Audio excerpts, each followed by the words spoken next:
ഈ വീഡിയോയിൽ വളരെ ഇമ്പോർട്ടൻ്റ് ആയിട്ടുള്ള വിഷയങ്ങളാണ് നമ്മൾ നോക്കുന്നത്. പ്രത്യേകിച്ച് G7 സമ്മിറ്റിൽ നടന്ന കുറേ ഡെവലപ്മെൻറ്റ്സ്, പ്രത്യേകിച്ച് ട്രംപും ഇന്ത്യൻ പ്രധാനമന്ത്രി മോദിയും കൂടി നടത്തിയ ചർച്ച, അതിലവർ പറഞ്ഞു പോയ കമൻറ്റുകൾ, അതുപോലെ തന്നെ ഇസ്രായേലിൻ്റെ നിലപാട്, ഇസ്രായേലിനെ അപമാനിക്കുന്ന തരത്തിലുള്ള 2-3 സ്റ്റേറ്റ്മെൻറ്റുകൾ ട്രംപ് G7 പൊതുവേദിയിൽ വെച്ചിട്ട് പറഞ്ഞത്, ഇത്തരത്തിലുള്ള നിരവധി വിഷയങ്ങൾ ഇതിനകത്ത് ഉൾപ്പെടുത്തിയിട്ടുണ്ട്. അതിനു പുറമെ ഇസ്രായേലിന് ഇറാൻ ഡീലുമായിട്ട് മുന്നോട്ട് പോകുന്നതിന് താല്പര്യമില്ല, അതവർ തുറന്നു പറയുന്നുണ്ട്. ട്രംപ് ആണെന്നുണ്ടെങ്കിൽ ഇസ്രായേലിൻ്റെ നിർദ്ദേശങ്ങൾ മുന്നോട്ട് കൊണ്ടുപോകാനും വയ്യാതെ, അതേസമയം ഇറാനുമായിട്ടൊരു ഡീലിലേക്ക് മുന്നോട്ട് പോവുകയും ചെയ്ത്, ഇസ്രായേലിൻ്റെ കൺസെൻറ്റ് ഇല്ലാതെ ഇസ്രായേലുമായിട്ട് ബന്ധപ്പെടുന്ന ലെബനൻ യുദ്ധം അവസാനിപ്പിക്കുന്നതുമായിട്ട് ബന്ധപ്പെട്ട വിഷയത്തിൽ ട്രംപിൻ്റെ ഇടപെടൽ അത് സുതാര്യമല്ല എന്നുള്ളതാണ് ഇസ്രായേലിൻ്റെ നിലപാട്. അതുകൊണ്ട് ഇസ്രായേൽ ചോദിക്കുന്നു, നിങ്ങൾ ഇറാനുമായിട്ട് സംസാരിച്ച് മുന്നോട്ട് വെച്ച 14 പോയിന്റ് അതെന്തൊക്കെയാണ്? ഇല്ലെങ്കിൽ ആ ഡീലുമായിട്ട് ബന്ധപ്പെട്ട ആ പകർപ്പ്, ആ ഡ്രാഫ്റ്റ് നിങ്ങൾ എന്തായാലും ഡിജിറ്റലി സൈൻ ചെയ്തു എന്നല്ലേ പറയുന്നത്. സൈൻ ചെയ്ത സ്ഥിതിക്ക്, ഇസ്രായേലിൻ്റെ ഏരിയയിൽ നിങ്ങൾ ഇടപെടുന്ന സ്ഥിതിക്ക് തീർച്ചയായിട്ടും നിങ്ങൾ ഇസ്രായേലിൻ്റെ അടുത്ത് ഡിസ്ക്ലോസ് ചെയ്യാൻ ബാധ്യസ്ഥരാണ്. സോ അതുമായിട്ട് ബന്ധപ്പെട്ട് ഇസ്രായേലിൻ്റെ സൈഡിൽ നല്ല പ്രഷറുണ്ട്. അപ്പോൾ അതിന് ട്രംപ് അതിപ്പോൾ കാണിക്കാൻ പറ്റുന്ന കാര്യമല്ല. വെള്ളിയാഴ്ച കഴിഞ്ഞിട്ട് അതുമായിട്ട് ബന്ധപ്പെട്ട വിവരങ്ങൾ പുറത്തുവിടും എന്നാണ് പറഞ്ഞിരിക്കുന്നത്. ഇതിലൊക്കെ ഇസ്രായേലിന് വിയോജിപ്പുണ്ട്. അപ്പോൾ തീർച്ചയായിട്ടും ഇസ്രായേലിൻ്റെ ഉള്ളിൽ നിന്നും ഇറാൻ്റെ മാധ്യമം, നമ്മളൊരു 10 ദിവസങ്ങൾക്ക് മുമ്പ് ഇറാൻ്റെ മാധ്യമം പബ്ലിഷ് ചെയ്ത ഒരു വീഡിയോ എന്ന് പറഞ്ഞിട്ട് നമ്മൾ പറഞ്ഞിട്ടുണ്ടായിരുന്നു. അതിനകത്ത് ഒരു 14 പോയിന്റ്സ് പറയുന്നുണ്ട്. അതിലൊരു പ്രധാനപ്പെട്ട പോയിൻ്റാണ് $300 ബില്യൺ ധനസഹായം റീകൺസ്ട്രക്ഷന് വേണ്ടിയിട്ട് അമേരിക്ക സംഘടിപ്പിച്ച് കൊടുക്കും എന്ന് പറഞ്ഞിട്ടുള്ളതായിട്ട് അവർ പറഞ്ഞ അതേ സ്റ്റേറ്റ്മെൻറ്റുകളാണ് ഇസ്രായേലിൻ്റെ സൈഡിൽ നിന്നും, അതേപോലെ 2-3 മാധ്യമങ്ങൾ ഇതുമായിട്ട് ബന്ധപ്പെട്ട് പ്രസ്താവനകൾ, ഇതിൻ്റെ പൂർണ്ണരൂപം ഈ 14 പോയിന്റ് എന്നൊക്കെ പറഞ്ഞിട്ട് പബ്ലിഷ് ചെയ്തിട്ടുണ്ട്. ഇതിൻ്റെ ആധികാരികത നമുക്ക് ഉറപ്പുവരുത്താൻ പറ്റുന്നില്ല. അപ്പോൾ അതുകൊണ്ട് ഞാനതിവിടെ കൂടുതലായിട്ട് എടുത്ത് പറയുന്നില്ല. പക്ഷേ ഓൾമോസ്റ്റ് ഇതുമായിട്ട് ബന്ധപ്പെട്ട വിഷയങ്ങളാണ്. അതായത് ട്രംപ് പറഞ്ഞിരിക്കുന്നത് ഈ 300 ബില്യനുമായിട്ട് ബന്ധപ്പെട്ട ചോദ്യം, $300 ബില്യൺ അമേരിക്കയും അമേരിക്കയുടെ പാർട്ട്ണർ കൺട്രീസും, സഖ്യകക്ഷികൾ, അതായത് മിഡിൽ ഈസ്റ്റിൽ കിടക്കുന്ന രാജ്യങ്ങളെല്ലാം കൂടി ചേർന്നിട്ട് $300 ബില്യൺ ഇറാന് റീകൺസ്ട്രക്ഷൻ ചെയ്യാൻ കൊടുക്കുമെന്ന് പറഞ്ഞിട്ടുള്ളത്, അത് ശരിക്കും ട്രംപ് പറയുന്നത് ഇതെല്ലാം തന്നെ MOU ആണ്, ഇതൊരു മെമ്മോറണ്ടം ഓഫ് അണ്ടർസ്റ്റാൻഡിംഗ് ആണ്. ഇപ്പം ഇതിൽ പറഞ്ഞിരിക്കുന്ന ഓരോ പോയിന്റുകളും ഡീറ്റെയിൽ ആയിട്ട് ചർച്ച ചെയ്യപ്പെടേണ്ടതാണ്. അപ്പോൾ അതുകൊണ്ട് MOUനെ എടുത്തു വെച്ചിട്ട് ഇതൊരു ഡീലാണ് എന്നുള്ള മട്ടിൽ സംസാരിക്കരുത് എന്ന് ട്രംപ് പറയുന്നുണ്ട്. ഇതാണ് ഞാൻ അന്ന് പറഞ്ഞത്. ട്രംപ് ഡീൽ എന്ന് പറയുന്നുണ്ട്, ഇറാൻ MOU എന്ന് പറയുന്നുണ്ട്. MOUനും ഡീലിനും ഒരുപാട് വ്യത്യാസമുണ്ട്. ഇത് മനസ്സിലാക്കാത്ത ട്രംപാണ് ആദ്യമേ ഇത് ഡീൽ എന്ന് പറഞ്ഞിട്ട് ആവർത്തിച്ച് പറഞ്ഞ് അത് രജിസ്റ്റർ ചെയ്തത്. ഇനി അതർ സൈഡിലിരിക്കട്ടെ. ഇനിയിപ്പോൾ ഇന്ത്യയും അമേരിക്കയും തമ്മിൽ G7 സബ്മിറ്റിൽ ഫ്രാൻസിൽ ഏവിയാനിൽ വെച്ചിട്ട് നടത്തിയ ഒരു ചർച്ച 30 മിനിറ്റ് കൂടിക്കാഴ്ചയായിരുന്നു. ട്രേഡ് ഡീൽ, അതേപോലെ തന്നെ ഇന്ത്യയുടെ investment program, artificial intelligence, information technology, ഈ വിഷയങ്ങളുമായിട്ടൊക്കെ ബന്ധപ്പെട്ട് ട്രംപ് ഒരുപാട് കാര്യങ്ങൾ അതിനകത്ത് പറയുകയുണ്ടായി. അതിനെ തുടർന്ന് ഇതിനകത്ത് ഒരു വിഷയം പറയാനുള്ളത്, ട്രംപ് ഇന്ത്യ അമേരിക്കയുടെ ഉള്ളിൽ കുറച്ച് ഇൻവെസ്റ്റ്മെൻറ്റുകൾ നടത്തുമെന്ന് പറഞ്ഞിട്ടുണ്ട്. അതിൻ്റെ വിവരങ്ങൾ ഇനി ഇന്ത്യയുടെ ഫോറിൻ മിനിസ്ട്രിയുടെ കയ്യിൽ നിന്നും പുറത്തു വരേണ്ടതുണ്ട്. അതുമായിട്ട് ബന്ധപ്പെട്ട് ഇന്ത്യയുടെ മാധ്യമങ്ങളും അത് വലുതായിട്ട് ശ്രദ്ധിച്ചിട്ടില്ല. അതുമായിട്ട് ബന്ധപ്പെട്ട് വലിയ വാർത്തകളൊന്നും കൊടുത്തിട്ടുമില്ല. ഇന്ത്യ എന്താണ് അമേരിക്കയുടെ ഉള്ളിൽ ഇൻവെസ്റ്റ്മെൻറ്റ് ചെയ്യാൻ പോകുന്നത്, ബില്യൺ കണക്കിൽ പൈസ ഇൻവെസ്റ്റ് ചെയ്യും, ഇന്ത്യക്ക് അമേരിക്കയുടെ ഉള്ളിൽ ഇൻവെസ്റ്റ്മെൻറ്റ് നടത്താൻ താല്പര്യമുണ്ട് എന്നുള്ള തരത്തിലൊക്കെ ട്രംപ് അവിടെ പറയുകയുണ്ടായി. അതായത് പൊതുവിൽ വെളിയിലിരുന്ന് മാധ്യമപ്രവർത്തകരെ അഡ്രസ്സ് ചെയ്ത സമയത്താണ് ഈ വിഷയം പറയുന്നത്. പക്ഷേ അതെന്താണെന്നുള്ളത് ഇന്ത്യൻ ഗവൺമെൻറ് വ്യക്തമാക്കണം. രണ്ടാമത്, അമേരിക്കയും ഇന്ത്യയും തമ്മിൽ നടത്തിയ ഒരു ചർച്ച, ജസ്റ്റ് ഒരു ഫോർമൽ ടോക്ക്, 16 മാസങ്ങൾക്ക് ശേഷം ഇന്ത്യൻ പ്രധാനമന്ത്രിയും അമേരിക്കൻ പ്രസിഡന്റും ഒന്ന് കൂടിക്കാഴ്ച നടത്തി. American president looks like an Angel, പക്ഷേ ഇയാൾ ഒരു ടഫ് നെഗോഷിയേറ്ററാണ്, കില്ലർ നെഗോഷിയേറ്റർ ആണെന്നാണ് പറഞ്ഞു വെച്ചത്. അതെല്ലാം തന്നെ പുറമേ പറയുന്ന വിഷയങ്ങളാണ്. ട്രംപിൻ്റെ ഉള്ളിലുള്ളത് അതൊന്നുമില്ല. ട്രംപിൻ്റെ ഉള്ളിൽ ഇന്ത്യയുടെ മാർക്കറ്റ് കീഴടക്കണം, ഈ ട്രേഡ് ഡീലും താരിഫും കാര്യങ്ങളെല്ലാം തന്നെ എല്ലാം റെഡിയായി കിട്ടും. അമേരിക്കയ്ക്ക് മാർക്കറ്റ് ഇന്ത്യക്കുള്ളിൽ ഓപ്പൺ ചെയ്ത് കൊടുത്താൽ ഇതെല്ലാം റെഡിയായി കിട്ടുള്ളൂ. അല്ലാന്നുണ്ടെങ്കിൽ ഇങ്ങനെ സംസാരിച്ചിട്ട് പോകും. പിന്നെ നമ്മളുടെ പ്രതിനിധികൾ അമേരിക്കയിൽ ഹാവേർഡ് ലുട്നിക് പോലത്തെ കമേഴ്ഷ്യൽ മിനിസ്റ്റർമാരെ കണ്ടാണ് സംസാരിക്കേണ്ടത്. അവിടെ പോകുമ്പോഴത്തേക്കും വീണ്ടും ഇത് തിരിച്ചു ഒന്നേന്ന് ലൂപ്പിൽ കിടന്ന് കറങ്ങും. ഇതാണ് സംഭവിച്ചുകൊണ്ടിരിക്കുന്നത്. ഇതാണ് യാഥാർത്ഥ്യം. അല്ലാതെ നമ്മുടെ മാധ്യമങ്ങൾ പറയുന്ന പോലെ ഇന്ത്യയെ ആരെങ്കിലും ആക്രമിച്ചു കഴിഞ്ഞാൽ അമേരിക്ക വരും, അത് മോദിക്ക് വേണ്ടിയിട്ട് വരും എന്നാണ് ട്രംപ് പറഞ്ഞു വെച്ചത്. അതൊക്കെ ജസ്റ്റ് ഒരു കോമഡി ഡയലോഗായിട്ട് കണ്ടാൽ മതി. നമ്മുടെ മെയിൻ സ്ട്രീം മീഡിയ എടുത്ത് പറയുന്നത് പോലെയുള്ള ഒരു അപ്രോച്ചിലല്ല അത് പറഞ്ഞിരിക്കുന്നത് ട്രംപ്. പാകിസ്ഥാൻ ഇന്ത്യ അറ്റാക്ക് ചെയ്ത് കഴിഞ്ഞാൽ അമേരിക്ക വരുമോ എന്ന് ചോദിച്ചാൽ, ഒന്നാമത്തെ കാര്യം ഇന്ത്യക്ക് ആരും വന്ന് ഇടപെടുന്നതിൽ താല്പര്യമില്ല. ഒന്നാമത്തെ കാര്യം, അമേരിക്കയുടെ ആവശ്യമില്ല, നമുക്ക് തന്നെ പാകിസ്ഥാനെ അറഞ്ഞം പുറഞ്ഞം അടിച്ചു ഒതുക്കാവുന്ന കാര്യമുള്ളൂ. നമ്മൾ വളരെ വ്യക്തമായിട്ട് ഇതിനു മുമ്പും അതേപോലെ നമ്മൾ കൊടുത്തിട്ടുമുണ്ട്. എന്നിട്ട് ഇവർ ഓടിച്ചെന്ന് അമേരിക്കയുടെ കാലിൽ വീണ് കിടന്ന് കരഞ്ഞിട്ടുണ്ട്, എങ്ങനെയെങ്കിലും ഇന്ത്യയെ കൊണ്ട് യുദ്ധം നിർത്തിപ്പിക്കണം എന്ന് പറഞ്ഞിട്ട്. അപ്പം അതുകൊണ്ട് ഇന്ത്യക്ക് വേണ്ടിയിട്ട് വരേണ്ട ആവശ്യമൊന്നുമില്ല.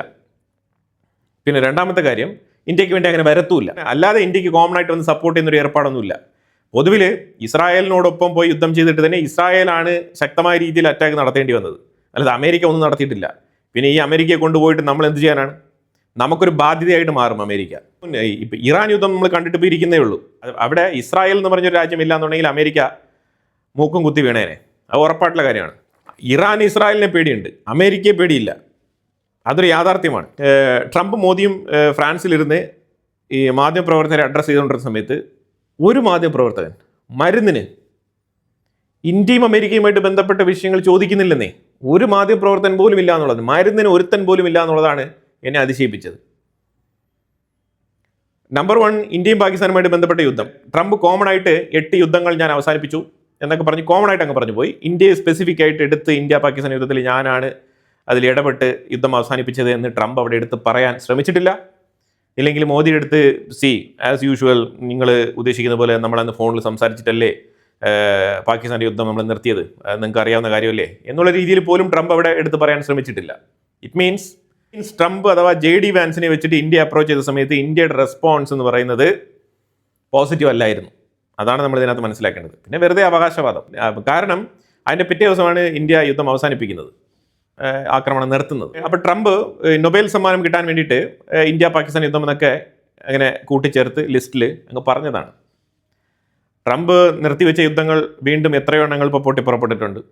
തായ്ലാൻഡും ഇന്തോനേഷ്യയും അവസാനിച്ചോ? ഇല്ലല്ലോ. ഇന്ത്യ പാകിസ്ഥാൻ യുദ്ധം എന്ന് പറഞ്ഞാൽ പെർമനൻ്റ് ആയിട്ടൊരു സൊല്യൂഷൻ ആയോ? ഒരിക്കലുമില്ല. ട്രംപ് അന്നത്തെ ഒരു ആവേശത്തിൽ നൊബേൽ സമ്മാനം കിട്ടാൻ വേണ്ടിയിട്ട് പല കളികളും കളിച്ചു. അതിലൊരു കളിയായിരുന്നു ഇന്ത്യ പാകിസ്ഥാൻ്റെ യുദ്ധം അവസാനിപ്പിച്ചു എന്ന് പറഞ്ഞ ആ ഒരു സ്റ്റേറ്റ്മെന്റ്. പക്ഷേ ഇതുമായിട്ട് ബന്ധപ്പെട്ട് ഒരു ചോദ്യം പോലും അവിടെ ഒരു മാധ്യമപ്രവർത്തനം ചോദിച്ചില്ല എന്നുള്ളതാണ് മനസ്സിലാക്കേണ്ടത്. ഇന്ത്യൻ പ്രധാനമന്ത്രി അവിടെ ഉണ്ട്, അമേരിക്കൻ പ്രസിഡന്റ് അവിടെ ഉണ്ട്, ക്ലെയിം ഉന്നയിച്ച ആളുണ്ട്, ക്ലെയിമിനെ ഡിനൈ ചെയ്ത ആളുണ്ട്. ഈ രണ്ടുപേരെയും ഒരുമിച്ചൊരു വേദിയിൽ കിട്ടുമ്പോൾ ഈ മാധ്യമപ്രവർത്തകന്മാർ എന്താണ് ചെയ്തുകൊണ്ടിരിക്കുന്നത്? എല്ലാവർക്കും ഇറാൻ ഇറാൻ ഇറാൻ, നിങ്ങൾ 300 ബില്യൺ കൊടുക്കുന്നു ഇറാൻ, അതാണ് ഇതാണെന്ന് പറഞ്ഞിട്ട് ഇറാൻ്റെ വിഷയം മാത്രമാണ് അവിടെ ചർച്ച. ഇന്ത്യയുടെ ട്രേഡ് ഡീല് കുറേ കാലം കൊണ്ടിങ്ങനെ ഇഴഞ്ഞുകൊണ്ടിരിക്കുകയാണ്. പലതവണയും രാജ്യത്തിൻ്റെ നേതാക്കൾ ഒരുമിച്ച് സംസാരിക്കുമ്പോൾ ട്രേഡ് ഡീൽ ഇപ്പോൾ ആവും, നാളെ ആവും, മറ്റന്നാളാവും എന്ന് പറഞ്ഞിട്ട് പിരിഞ്ഞു പോകുന്ന നിങ്ങൾ പിന്നീട് എന്തുകൊണ്ട് ഈ ട്രേഡ് ഡീൽ നടക്കുന്നില്ല?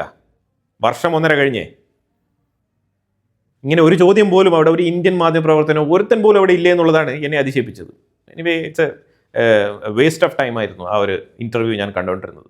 കാരണം ഇറാനെ കുറിച്ച് മാത്രം. പിന്നെ പ്രൈം മിനിസ്റ്റർ മോദി 2-3 പോയിന്റുകൾ പറഞ്ഞതിൽ മാരിടൈം സെക്യൂരിറ്റിയെ കുറിച്ച് പറഞ്ഞിട്ടുണ്ടായിരുന്നു. അതേപോലെ ഇന്ത്യയുടെ സെയിലേഴ്സിനുള്ള സെക്യൂരിറ്റി ഉറപ്പുവരുത്തണം. ഇന്ത്യക്കാർ ഒരുപാട് പേര് സ്ട്രേറ്റ് ഓഫ് ഹോർമൂസിലൂടെയും ഇതേപോലെ മാരിടൈം ജോലി ചെയ്യുന്ന ആൾക്കാരാണ്. സോ അവർക്കുള്ള സെക്യൂരിറ്റിയുടെ പ്രാധാന്യത്തിനെ കുറിച്ച് പ്രൈം മിനിസ്റ്റർ അവിടെ എടുത്ത് പറയുകയുണ്ടായി. അതുപോലെ തന്നെ മെഡിറ്ററേനിയൻ ആയിക്കോട്ടെ, അതേപോലെ തന്നെ സ്ട്രേറ്റ് ഓഫ് ഹോർമൂസ് ആയിക്കോട്ടെ, ഇത് രണ്ടും തന്നെ വളരെ ഇമ്പോർട്ടൻ്റ് ആയിട്ടുള്ള 2 ട്രേഡ് റൂട്ടുകളാണ്. ഇത് തടസ്സപ്പെട്ടതിലൂടെ നിരവധി രാജ്യങ്ങൾ പ്രതിസന്ധിയിലായിട്ടുണ്ട്. അതിനൊരു കാരണമായി തീർന്നിട്ടുണ്ട് ഈ ഇഷ്യൂ. പക്ഷേ എന്നാൽ ഇപ്പോൾ നിലവിൽ നിങ്ങൾ ഈ ഒരു വിഷയത്തിലേക്ക് ഒരു സൊല്യൂഷൻ കൊണ്ടുവരുന്നതിൽ ഞാൻ നിങ്ങളെ അഭിനന്ദിക്കുന്നു എന്നൊക്കെ പറഞ്ഞ് എന്നിട്ട് അപ്രിസിയേഷൻ നോട്ടൊക്കെ കൊടുത്തിട്ടുണ്ട്. ഇങ്ങനെയാണ് ആ ഒരു ചർച്ച പോയത്. ഇന്ത്യയുമായിട്ട് ബന്ധപ്പെട്ട വിഷയത്തിൽ ഒരുപാട് കാര്യങ്ങളൊന്നും പറഞ്ഞിട്ടില്ല. ഇനി ഞാൻ ഈ ഇന്ത്യ എന്താണ് ഇൻവെസ്റ്റ്മെൻറ്റ് അമേരിക്കയുടെ ഉള്ളിൽ നടത്താൻ പോകുന്നതിനെ കുറിച്ചുള്ള ഒരു ഇൻവെസ്റ്റിഗേഷൻ നടത്തിക്കൊണ്ടിരിക്കുകയാണ്. അത് വിവരം കിട്ടുമ്പോഴത്തേക്കും ഞാൻ അപ്ഡേറ്റ് ചെയ്യാം. ട്രംപ് ആണെന്നുണ്ടെങ്കിൽ G2, G20, G7. Trump G2 എന്ന് പറയുമ്പോൾ ഇവിടെ റഷ്യയെ തഴയുന്നു എന്നുള്ള പേരിൽ ചൈനയ്ക്ക് ഒരു പ്രാധാന്യം കൊടുത്തുകൊണ്ടിരിക്കുകയാണ് ട്രംപ് ഇൻഡയറക്റ്റ് ആയിട്ട്. ചില സമയങ്ങളിൽ ട്രംപിൻ്റെ സ്റ്റേറ്റ്മെൻ്റ് ഉണ്ടല്ലോ, അത് വളരെ ബ്ലണ്ട് ആയിട്ടുള്ള സ്റ്റേറ്റ്മെൻ്റ് ആയിട്ട് നമുക്ക് തോന്നും. സ്വയമേ ചൈനയെ പൊക്കി അമേരിക്കയ്ക്ക് ഈക്വൽ ആയിട്ടുള്ള ഒരു പൊസിഷനിൽ കൊണ്ട് വെക്കുകയാണ്. ട്രംപിന് അത് ബോധ്യപ്പെട്ട് തുടങ്ങിയിട്ടുണ്ട്. അതാണ് നമുക്ക് അങ്ങനെ തന്നെയാണ് അതിനെ മനസ്സിലാക്കാൻ പറ്റുന്നത്. അടുത്ത് നമ്മൾ നോക്കി കഴിഞ്ഞാൽ ട്രംപ് പറഞ്ഞ അടുത്ത ബ്ലണ്ട് സ്റ്റേറ്റ്മെന്റ് എന്ന് പറഞ്ഞാൽ ലെബനനിലെ ഹെസ്ബുള്ളകളെ ചെറുത്ത് തോൽപ്പിക്കാൻ ഇസ്രായേലിനേക്കാളും ബെറ്റർ സിറിയ ആണെന്നുള്ള സ്റ്റേറ്റ്മെന്റ്. അത് ഇപ്പം അതൊരു ബ്ലാക്ക് ഹ്യൂമർ ആണെന്നുള്ള രീതിയിലൊക്കെ ഉരുണ്ട് കളിക്കുന്നുണ്ട്. പക്ഷേ അത് ബ്ലാക്ക് ഹ്യൂമർ അല്ല, ട്രംപിൻ്റെ മണ്ടത്തരം എടുത്ത് വിളമ്പിയതാണ്. ശരിക്കും ഇസ്രായേലിൻ്റെ സൈഡിൽ നിന്ന് ശക്തമായിട്ടുള്ള എതിർപ്പ് ഈ സ്റ്റേറ്റ്മെന്റിനെതിരെ വന്നിട്ടുണ്ട്. നോർത്തേൺ ഇസ്രായേലിൻ്റെ ബോർഡർ സെക്യൂർ ചെയ്യേണ്ടത് സിറിയയിലെ ആ തീവ്രവാദിയാണെന്നുള്ള ചോദ്യമാണ് ഇസ്രായേലിൻ്റെ ഉള്ളിൽ നിന്ന് ചോദിച്ചിരിക്കുന്നത്. ട്രംപ് അമേരിക്കയുടെ പ്രസിഡന്റാണ്, ഇസ്രായേലിൻ്റെ പ്രസിഡന്റ് അല്ല എന്നുള്ളതാണ് അതിൻ്റെ മറുപടി.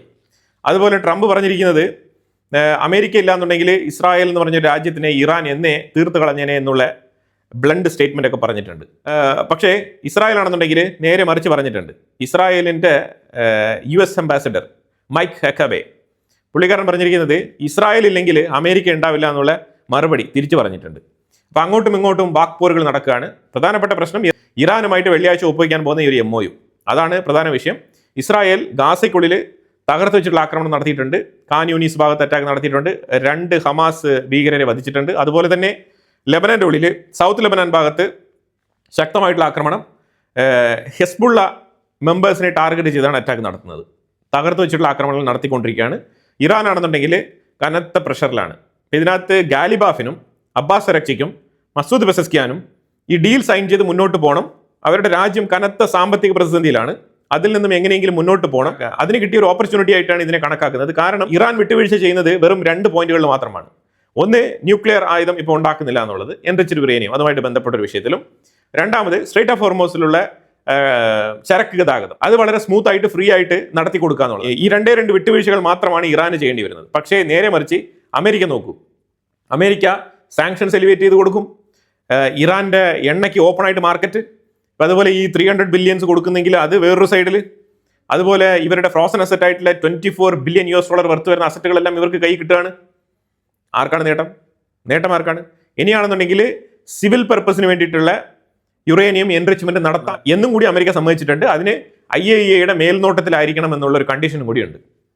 ഇതൊക്കെ ചേർത്തുകൊണ്ടുള്ള MOU ആണ് ഇവർ സൈൻ ചെയ്തിരിക്കുന്നത്. അതാണ് ഇത് MOU ആണ്.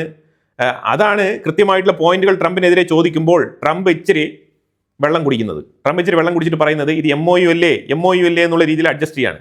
ഈ MOU പ്രാവർത്തികമാക്കാൻ പോകുന്നു എന്ന് പറഞ്ഞിട്ടാണല്ലോ ഇറാനുമായിട്ട് ഡിജിറ്റൽ സൈൻ ചെയ്തിരിക്കുന്നത്. അല്ലാന്നുണ്ടെങ്കിൽ ഇറാൻ വന്ന് സൈൻ ചെയ്യില്ലല്ലോ. അപ്പോൾ ഈ പോയിന്റുകൾ ചർച്ച നടത്തി കഴിഞ്ഞാൽ സാങ്ഷൻസ് എലിവേറ്റ് ചെയ്യും. അപ്പോൾ ഈ പോയിന്റ്സിൽ ഏതെങ്കിലും ഒന്ന് നടപ്പിലാക്കാൻ പറ്റുന്നില്ല എന്ന് അമേരിക്ക പറയുമ്പോൾ ഇറാൻ വീണ്ടും ഇടയത്തില്ലേ? അപ്പോൾ ഇതാണ് നിലവിലെ സാഹചര്യം. അമേരിക്ക 5-6 പോയിന്റുകളാണ് അമേരിക്ക 5-6 പോയിന്റുകളിലേക്കാണ് വിട്ടുവീഴ്ച ചെയ്തിരിക്കുന്നത്. പക്ഷേ ഇറാനോ 2 പോയിന്റുകളിലേക്ക് മാത്രം. ഇതാണ് ഇതിന്റെ ചുരുക്കം. ഞാൻ ഇതിന്റെ ഡീറ്റെയിൽ ആയിട്ടുള്ള കാര്യം പറഞ്ഞു കഴിഞ്ഞു. പക്ഷേ ഇസ്രായേൽ ആണെന്നുണ്ടെങ്കിൽ ലെബനന്റെ ഉള്ളിൽ തകർത്ത് വെച്ചിട്ടുള്ള ആക്രമണങ്ങൾ നടത്തിയിട്ട് എങ്ങനെ ഇതിനെ തടയാം? അപ്പോൾ അവർ പറയുന്നത് അമേരിക്ക ഇറാനുമായിട്ട് നോ ഡീലോ എന്തോ ആയിക്കോട്ടെ, പക്ഷേ ലെബനന്റെ ഉള്ളിൽ എന്ത് ചെയ്യണം എന്നുള്ളത് ഇസ്രായേൽ തീരുമാനിക്കുമെന്ന് പറഞ്ഞിട്ട് നെതന്യാഹു താറുമാറായിട്ടുള്ള ആക്രമണങ്ങൾ തുടരുകയാണ്. ഈ മാപ്പിൽ കാണുന്ന ഈ ഗ്രീൻ കളറിൽ മാർക്ക് ചെയ്തിരിക്കുന്ന ഇത്രയും സ്ഥലങ്ങളിൽ നിന്നും IDF പിന്മാറില്ല എന്നാണ് പറഞ്ഞിരിക്കുന്നത്. അതേപോലെ ഇതിനകത്ത് ബ്ലൂ ഡോട്ട് കാണിച്ചിരിക്കുന്ന സ്ഥലങ്ങളിലെല്ലാം ഇസ്രായേൽ അറ്റാക്കും നടത്തിയിട്ടുണ്ട്, എയർ സ്ട്രൈക്ക് നടത്തിയിട്ടുണ്ട്. അതുപോലെ തന്നെ നെതന്യാഹു കുറച്ചുകൂടെ റെസ്പോൺസിബിൾ ആയിട്ട് പെരുമാറണം എന്നുള്ളൊരു ഉപദേശം കൂടി ട്രംപ് നെതന്യാഹുവിന് കൊടുത്തിട്ടുണ്ട്. പക്ഷെ അതൊക്കെ നെതന്യാഹു ഈ ചെവി കൂടെ വാങ്ങിച്ച് മറ്റേ ചെവി കൂടെ കളഞ്ഞിട്ട് ലെബനന്റെ ഉള്ളിൽ ആക്രമണം തുടരുകയാണ്.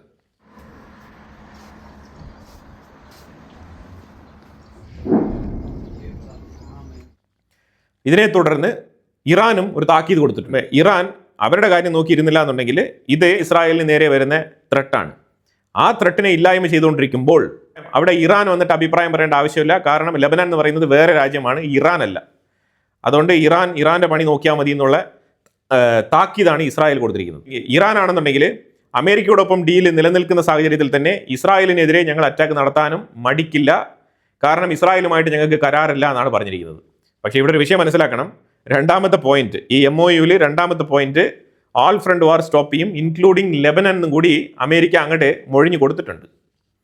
ഇവിടെ ശരിക്കും ട്രംപ് ഇപ്പം പെട്ടിരിക്കുന്ന ഒരു അവസ്ഥയാണ്. അതാണ് യാഥാർത്ഥ്യം. യൂറോപ്യൻ യൂണിയൻ G7 മീറ്റിംഗ് കഴിഞ്ഞതിന് ശേഷം ഇന്ത്യക്ക് കൊടുത്തിരിക്കുന്ന ഉറപ്പ് ഈ വർഷം എൻഡിൽ നമ്മൾ EU India free trade agreement sign ചെയ്യുമെന്നാണ് പറഞ്ഞിരിക്കുന്നത്. ജസ്റ്റ് ഫോർമാലിറ്റീസ് മാത്രമാണ് ബാക്കിയുള്ളത്. ഓൾമോസ്റ്റ് എല്ലാ രാജ്യങ്ങളുടെയും കൺസെന്റ് കിട്ടിക്കഴിഞ്ഞു എന്നാണ് Ursula von der Leyen prime minister മോദിക്ക് കൊടുത്തിരിക്കുന്ന ഉറപ്പ്. റഷ്യ അവരുടെ ഫ്രണ്ട് ലൈനിന്റെ ഫോഴ്സ് ശക്തിപ്പെടുത്തുകയാണ്. അവരവരുടെ ഫ്രണ്ട് ലൈനിൽ ഡോൺബോസ് റീജിയനിലൊക്കെ കുറച്ച് എഫക്റ്റീവായിട്ടുള്ള രീതിയിൽ മുന്നോട്ട് വരുന്നുണ്ട്. ഇറ്റ് മീൻസ് അവർ ഉക്രൈൻ്റെ സ്ഥലങ്ങൾ കുറച്ചുകൂടെ എഫക്റ്റീവായിട്ട് കയറി പിടിക്കുന്നുണ്ട്. ഇപ്പോൾ നോർത്ത് കൊറിയയുടെ സോൾജേഴ്സൊക്കെ ഇപ്പം ഇറങ്ങിയിട്ടുണ്ടെന്ന് തോന്നുന്നു. അതുപോലെ ഇന്ത്യ G7 മീറ്റിംഗിൽ വെച്ചിട്ട് UAE, Kenya, Egypt, south Korea, Japan ഇത്തരം രാജ്യങ്ങളുമായിട്ട് ഡീപ്പർ ലെവലിൽ ചർച്ച നടത്തിയിട്ടുണ്ട്. കാനഡ, തായ്ലാൻഡ്, ഇറ്റലി, ഫിലിപ്പൈൻസ് ഈ രാജ്യങ്ങൾ ഇന്ത്യയുമായിട്ട് സ്പേസ് ടെക്നോളജി, സ്പേസ് പാർട്ട്ണർഷിപ്പ് ശക്തിപ്പെടുത്താൻ ആഗ്രഹിക്കുന്നതായിട്ട് പ്രൊപ്പോസൽ മുന്നോട്ട് വെച്ചിട്ടുണ്ട് ഈ 4 രാജ്യങ്ങൾ. അതേപോലെ G7 കൺക്ലൂഡ് ചെയ്തതും ഈ ഒരു പോയിന്റിലാണ്. അതായത് ഇറാനുമായിട്ടുള്ള യുദ്ധം അവസാനിപ്പിക്കണം. സ്ട്രേറ്റ് ഓഫ് ഹോർമൂസ് പോലത്തെ സ്ട്രേറ്റ് ഓഫ് ഹോർമൂസ് പോലത്തെ നാരോ ട്രേഡ് റൂട്ടുകൾ തടസ്സപ്പെടാൻ പാടില്ല ഒരിക്കലും. അതിൻ്റെ ട്രാൻസ്പോർട്ടേഷൻ, അതിൻ്റെ മൂവ്മെൻറ്റ്സ് നമ്മൾ ഉറപ്പുവരുത്തണം. അതോടൊപ്പം ഇറാന് ന്യൂക്ലിയർ വെപ്പൺ പാടില്ല. ഈ രീതിയിലാണ് ഒരു കൺക്ലൂഡ് ചെയ്തിരിക്കുന്നത് ഇത്തവണത്തെ G7 സമ്മിറ്റ്. റഷ്യക്കെതിരെയുള്ള സാങ്ഷനുമായിട്ട് ബന്ധപ്പെട്ട ചോദ്യത്തിന് ട്രംപ് പറഞ്ഞിരിക്കുന്ന ഉത്തരം എന്താണെന്ന് പറഞ്ഞാൽ, റഷ്യൻ എണ്ണയ്ക്ക് നിലവിലെ സാങ്ഷൻസ് ഒന്നും തന്നെ ഞങ്ങൾ ഏർപ്പെടുത്തുന്നില്ല, അത് depends on the price variation എന്നാണ് പറഞ്ഞിരിക്കുന്നത്. അതായത് പ്രൈസ് ഒരുപാട് അങ്ങ് താഴ്ന്നു പോയി കഴിഞ്ഞാൽ പിന്നെ റഷ്യൻ എണ്ണയ്ക്ക് ഉപരോധം ഏർപ്പെടുത്തിയിട്ട് കാര്യമൊന്നുമില്ല എന്നാണ് പറയുന്നത്. അതായത് റഷ്യക്ക് കുറച്ച് പ്രോഫിറ്റ് കിട്ടും എണ്ണ വിറ്റ് കഴിഞ്ഞാൽ, ആ ഒരു പൊസിഷനിൽ സാങ്ഷൻസ് ഏർപ്പെടുത്താൻ, റെസ്ട്രിക്ഷൻസ് ഏർപ്പെടുത്താനുള്ള സാധ്യത ഉണ്ട് എന്നാണ് ട്രംപ് പറഞ്ഞു വെച്ചിരിക്കുന്നത്. സോ ഇറ്റ് മീൻസ് ഇത് ടോട്ടലി ഇന്ത്യയെ എയിം ചെയ്തുകൊണ്ടല്ല, പക്ഷേ ഇൻഡയറക്ട്ലി ഇന്ത്യയെ ബാധിക്കുന്ന ഒരു വിഷയമാണ്. അതാണ് ഇപ്പോൾ നിലവിൽ പറയുന്നത്. പിന്നെ ഈ പൊതുവേദികളിൽ പറഞ്ഞ കാര്യങ്ങളൊന്നും നമ്മൾ വലിയ രീതിയിൽ കൺസിഡർ ചെയ്യേണ്ടതില്ല. അമേരിക്കയിൽ വൈറ്റ് ഹൗസിൽ ട്രംപ് എത്തിക്കഴിഞ്ഞാൽ അവിടെ നിന്നുണ്ടാകുന്ന തീരുമാനങ്ങൾ എന്ന് പറഞ്ഞാൽ അത് തീർച്ചയായിട്ടും ബുദ്ധിമുട്ടുണ്ടാക്കുന്ന തീരുമാനങ്ങൾ തന്നെയായിരിക്കും. അതിൽ യാതൊരു മാറ്റമില്ല. നാളെ റഷ്യ ഉക്രൈനെതിരെ ശക്തമായിട്ടൊരു അറ്റാക്ക് നടത്തി കഴിഞ്ഞാൽ വീണ്ടും സാങ്ഷൻ അത് എന്നൊക്കെ പറഞ്ഞുകൊണ്ട് വരും. ഇന്ത്യക്കെതിരെയുള്ള നിലപാട് എടുക്കാനുള്ള സാധ്യത വളരെ കൂടുതലുമാണ്. നമ്മൾ അതും പ്രതീക്ഷിച്ച് തന്നെയാണ് മുന്നോട്ട് പോകുന്നത്. അമേരിക്കയുമായിട്ട് ഫ്രാൻസിൽ പോയിട്ട് ഒരു സുപ്രഭാതത്തിൽ ട്രംപും മോദിയും കൂടിക്കാഴ്ച നടത്തിയ ഉടനെ കാര്യങ്ങളെല്ലാം സ്മൂത്തായി, അമേരിക്കയും ഇന്ത്യയും ഭയങ്കര ഫ്രണ്ട്ലി ആണെന്നുള്ള നിലയിലേക്ക് ചിന്തിച്ചു കഴിഞ്ഞാൽ അത് നമ്മളുടെ മണ്ടത്തരമായിരിക്കും, നമ്മളുടെ കഴിവുകേടായിരിക്കും. അതുകൊണ്ട് അങ്ങനെ ചിന്തിക്കേണ്ട ആവശ്യമില്ല. അമേരിക്ക എപ്പോഴും അമേരിക്ക തന്നെയാണ്. അവരുടെ കയ്യിൽ നിന്നും ഏത് നിമിഷം വേണമെങ്കിലും നമുക്ക് പണി കിട്ടാനുള്ള സാധ്യതയുണ്ട്. അത് മുന്നോട്ട് കണ്ടുകൊണ്ട് വേണം, നമ്മൾ എപ്പോഴും ഒരു ഹസാഡസ് മുന്നിൽ കണ്ടുകൊണ്ട് വേണം യാത്ര ചെയ്യാൻ. അപ്പോൾ എന്തായാലും വളരെ നിർണായകമായിട്ടുള്ള വിഷയങ്ങളാണ് നമ്മൾ ഈ വീഡിയോയിൽ പങ്കുവച്ചത്. ഇതിനെക്കുറിച്ചുള്ള അഭിപ്രായങ്ങൾ കമന്റ് ബോക്സിൽ രേഖപ്പെടുത്തുക. കൂടുതൽ വാർത്തകളുമായിട്ട് അടുത്ത വീഡിയോയിൽ വരാം. Thank you so much.